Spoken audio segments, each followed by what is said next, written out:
여름방학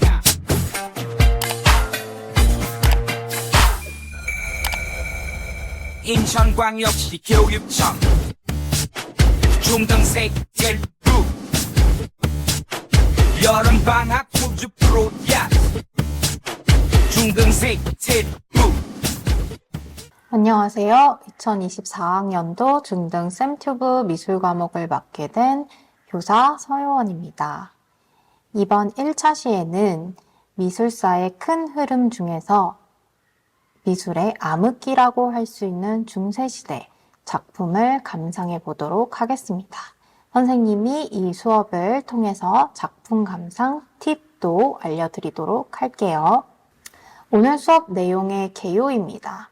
일단 미술 감상 팁을 알려주고 그 다음 천년의 암흑기 중세시대가 어떻게 일어나게 됐는지에 대해서 살펴본 뒤 우리가 작품을 감상해 보도록 할게요. 이 뒤에 형성평가도 있으니 한번 함께 풀어보는 시간도 가져볼게요.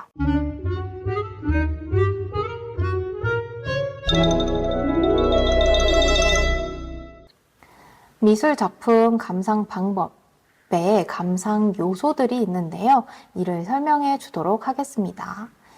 두 번째는 우리가 중세시대를 암흑기라고 칭하는 이유가 무엇일까에 대해서 알아보도록 할 거예요. 중세시대도 세 시대로 나뉠 수 있는데요. 비잔틴부터 고딕 미술까지 감상해 보도록 하겠습니다. 자, 미술 작품을 감상하는 방법. 사실 우리가 작품을 보러 미술관에 갔을 때 어떻게 감상해야 하지 모르는 경우가 많습니다. 선생님이 가장 쉬운 팁을 알려줄게요. 먼저 작품 안에서 보는 방법입니다. 작품 안에서 보는 방법은 가장 쉬워요. 작품에서 그저 보여지는 요소들을 찾아내기만 하면 되는 것입니다. 첫 번째, 우리가 제목을 볼 수 있죠. 우리가 작품 옆에 캡션이 붙어 있는데요. 제목과 작가와 재료는 캡션에서 확인할 수 있습니다. 캡션을 다 봤다면 작품을 한번 볼게요. 작품을 보면 구도, 수직, 수평 구도가 있을 수도 있고요. 아니면 대각선 구도도 있을 수 있습니다. 또한 형태가 사실적일 수도 있고 추상적일 수도 있고 조금 변형된 형태나 좀 기형화된 형태도 있을 수 있습니다. 색채는 흑백의 요소들만 사용할 수도 있고 아주 다채로운 색감들을 사용할 수도 있죠. 가장 중요한 것은 그림의 주제인데요. 주제는 그림 속 대상을 말합니다. 그래서 어떤 것을 그렸는가를 우리가 작품 안에서 살펴볼 수 있어요. 자, 그러면 작품 밖에서 보도록 하겠습니다. 작품 밖에서 보자면 일단 이 작품을 그린 시대적 배경, 그리고 그 시대에 어떤 과학적인 발전이 있었는가, 그리고 그 시대에 어떤 신분제라든지 사회적인 배경이 있을 수 있습니다. 또 작가의 개인적인 배경 아니면 갑작스러운 사건이나 사고들이 발생할 수 있어요. 이런 것들을 작품을 감상하면서 살펴본다면 우리가 작품을 보다 심도 있게 감상할 수 있습니다. 자, 중세시대는 그럼 왜 암흑기라고 불릴까요? 중세시대가 암흑기라고 불린 이유는 고대 그리스 로마 시기에 문명이 다 파괴되었기 때문이에요. 고대 그리스 로마 시기에 물리적으로 문명이 파괴되기도 했고 또한 고대 그리스 로마 시기에 이룩했던 훌륭한 문화유산을 계승하지 못했기 때문인데요. 첫 번째로 우리가 다양한 기술, 문화 등이 파괴되거나 유실되었다라고 선생님이 써놓았습니다.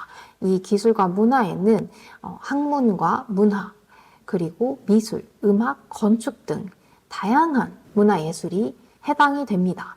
두 번째, 오롯이 신의 세계 안에서 생각하고 행동하기 때문에 그 당시 어떤 철학이라든지 개인의 자유, 개인의 생각 이런 것들이 다 제한되었어요.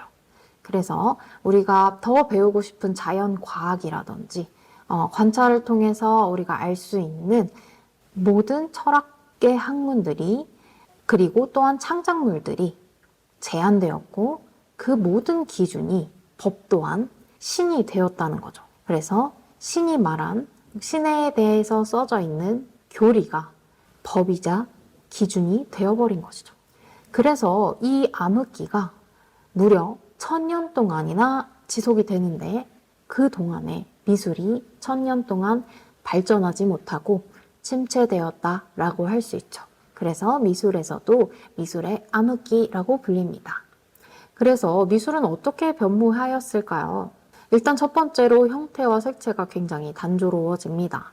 물론 약간의 화려한 색채들이 사용이 되기는 하나 깊이 있는 색채감이 돋보이지 않습니다. 현실 세계가 중요하지 않기 때문에 외부 세계를 정확하게 아름답게 묘사할 필요가 사라졌기 때문이에요. 자, 그러면 한번 작품을 보면서 비교를 해보도록 할게요. 자, 첫 번째는 라오콘 군상인데요. 오른쪽과 왼쪽 성모의 아이 작품을 비교를 하게 되면 어떤 게 더 훌륭하다고 느껴지나요?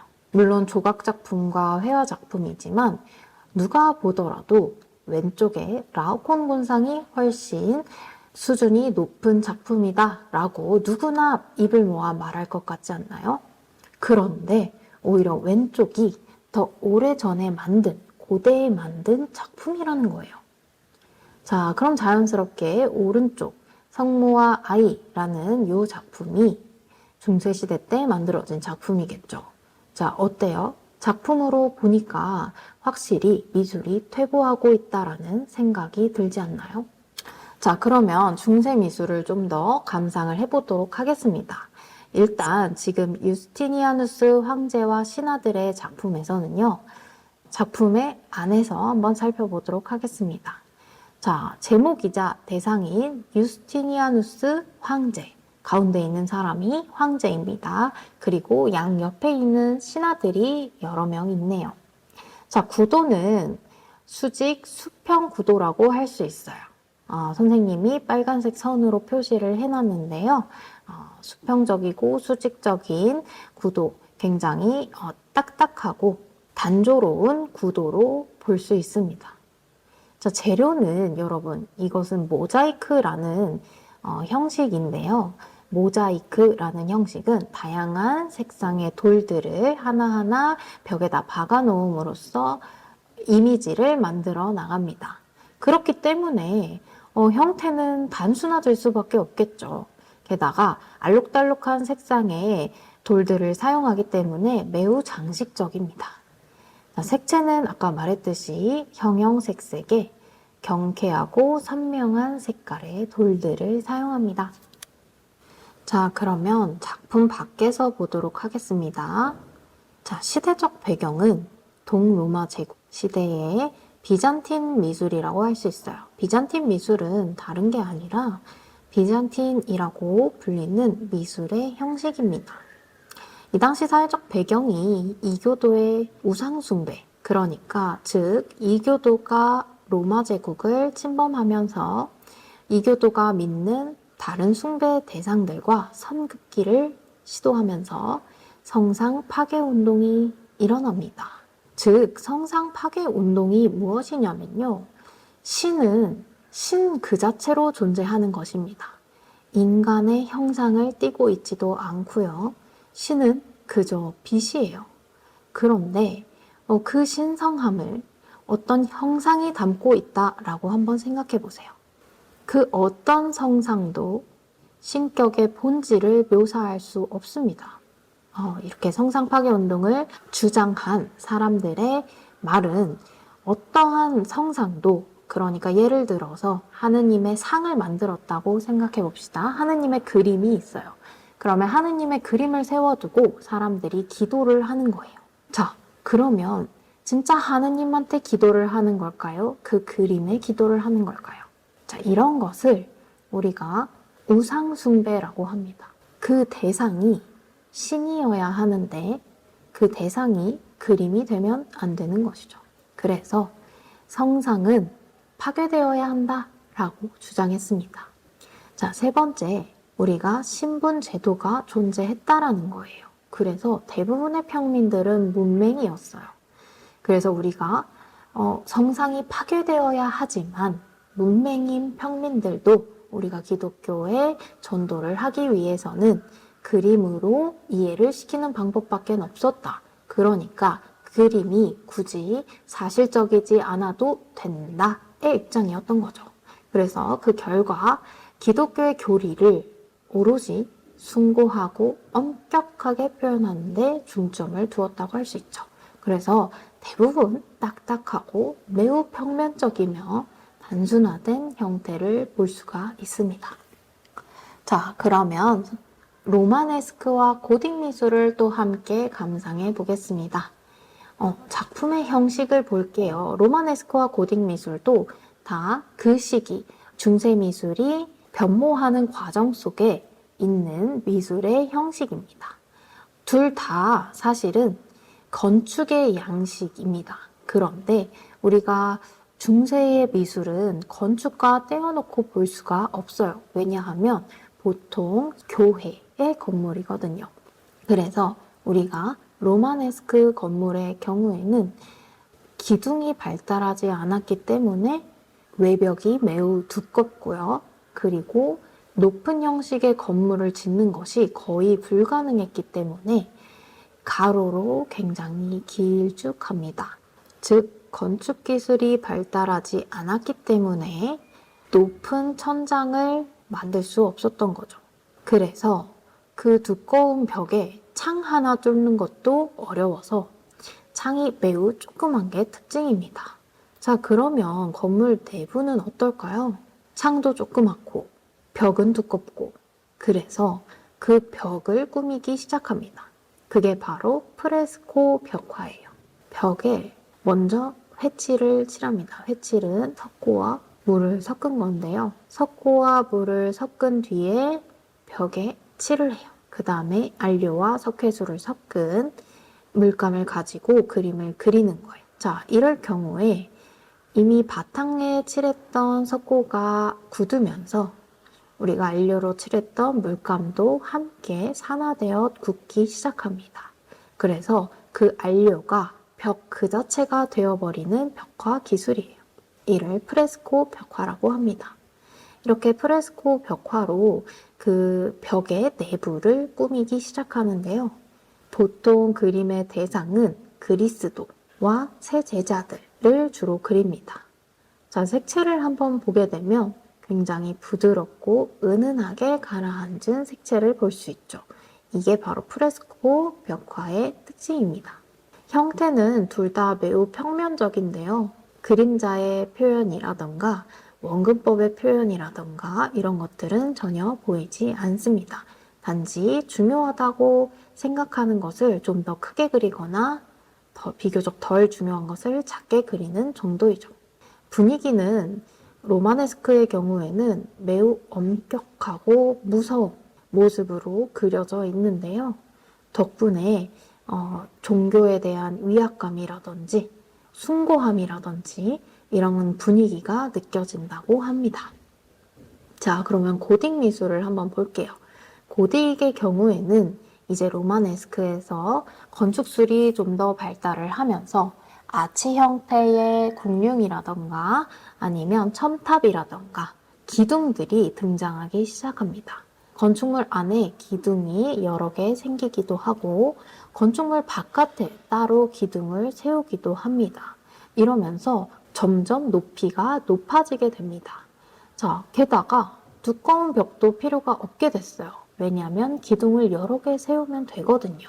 자, 그러면 기둥과 기둥 사이에 창을 여러 개 둠으로써 그 창을 꾸미기 시작합니다. 자, 그래서 우리가 창에 생유리를 사용해서 알록달록하게 만드는 것을 우리가 스테인드 글라스라고 하는데요. 이 스테인드 글라스의 가장 주 재료는 생유리입니다. 생유리를 이미지로 조합을 해서 알록달록하게 장식적으로 꾸미는 건데요. 그림의 대상은 주로 구약성서의 12예언자들을 그렸다고 합니다. 색채는 우리가 생유리를 사용하기 때문에 매우 강렬하고 원색 위주의 색채를 사용했어요. 그렇기 때문에 결국엔 어쩔 수 없이 스테인드 글라스는 로마네스크의 프레스코 벽화보다 더 평면적으로 표현이 될 수밖에 없겠죠. 그래서 이 창을 통해서 빛이 비추게 되면 아주 알록달록하면서 신비롭고 성스러운 기분까지 든다고 하네요. 자, 여기까지 작품 안에서 살펴봤고요. 작품 밖에서 살펴보도록 하겠습니다. 작품 밖에서는 우리가 시대적 배경은 로마네스크 미술이다, 고딕 미술이다 이렇게 나뉠 수 있고요. 건축물의 특징은 바실리카 양식으로 단단하고 육중하며 두꺼운 외벽의 작은 창이라고 볼 수 있습니다. 그래서 수평적이고요.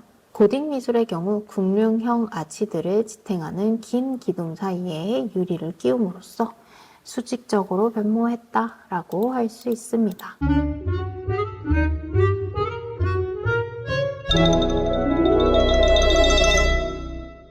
자, 그러면 우리 중세미술을 한번 정리해 볼까요? 미술작품을 감상하는 팁과 중세미술이 땡땡땡이라 부르는 이유, 그리고 중세미술의 세 종류에 대해서 알아보도록 하겠습니다. 자, 첫 번째, 작품 안에서 감상할 수 있는 요소가 아닌 것은 작품 안입니다. 자, 한번 맞춰보세요. 작품 안에서 감상할 수 있는 요소가 아닌 것은 바로 작가의 배경이죠. 작가의 배경은 우리가 작품 안에서 작품만 봤을 때 알 수가 없는 요소입니다. 자, 중세시대를 땡땡땡, 바로 암흑기라고 부르는 이유는 우리가 OX로 순서대로 한번 나열을 해보도록 하겠습니다. 첫 번째, 중세시대는 개인의 표현이 자유로운 시기였다. OX. 자, 2번, 중세시대는 천년에 걸쳐 고대 그리스 로마가 일으켰던 문명이 파괴되었다. OX. 자, 정답은요? 1번은 X고 2번은 O입니다. 중세미술의 세 종류. 자, 이 중세미술의 변천 과정이라고 할 수 있죠. 자, 우리 순서대로 한번 나열을 해볼까요? 1번은 고딕 미술이 있네요. 2번은 비잔틴의 모자이크가 있습니다. 3번은 로마네스크의 프레스코 벽화가 있네요. 자, 순서대로 한번 나열해 보세요. 네, 정답입니다. 2번 비잔틴 모자이크, 3번 로마네스크 벽화, 1번 고딕 미술 순으로 변화되었습니다. 오늘 수고 많으셨습니다. 다음 시간에는 우리가 새로운 시작, 르네상스에 대해서 알아보는 시간을 가져볼게요. 다음 시간에 뵙겠습니다. 안녕히 계세요.